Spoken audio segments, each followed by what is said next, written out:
Good evening, ladies and gents. It's your sister Gatleho joining you this evening for the reading of the word. 1 Samuel chapter 21. If it's found, it reads thus: David and the holy bread. Now David came to Nob to Abimelech the priest, and Abimelech was afraid when he met David and said to him, "Why are you alone, and no one is with you?" So David said to Ahimelech, the priest, "The king has ordered me on some business and said to me, 'Do not let anyone know anything about the business on which I send you or what I have commanded you. I have directed my young men to such and such a place. Now therefore, what have you on hand? Give me 5 loaves of bread in my hand, or whatever can be found." And the priest answered David, said, "There is no common bread on hand, but there is only holy bread. If the young men have at least kept themselves from women."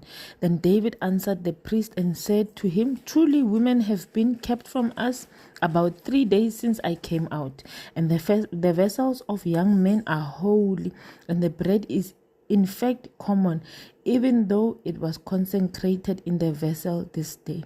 So the priest gave him holy bread, for there was no bread there but the showbread which had been taken from before the Lord, in order to put hot bread in its place on the day when it was taken. Now a certain man of the servants of Saul was there that day, detained before the Lord, and his name was Doeg, an Edomite, the chief of the headsmen who belonged to Saul. And David said to Ahimelech, "Is there no one here on hand, a spear or a sword?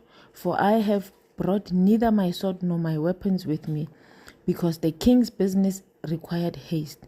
So the priest said, "A sword of Goliath, the Philistine, whom you killed in the valley of Elah, there is wrapped in a cloth behind the ephod. If you take it, for there is no other except that one here." And David said, "There is none like it. Give it to me." David flees to Gath. Then David arose and fled that day from before Saul, and went to Achish the king of Gath.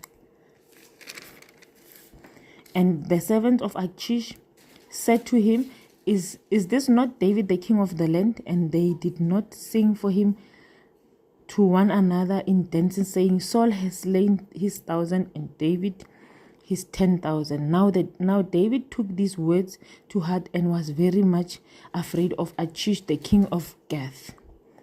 So he changed his behavior before them, pretended madness in their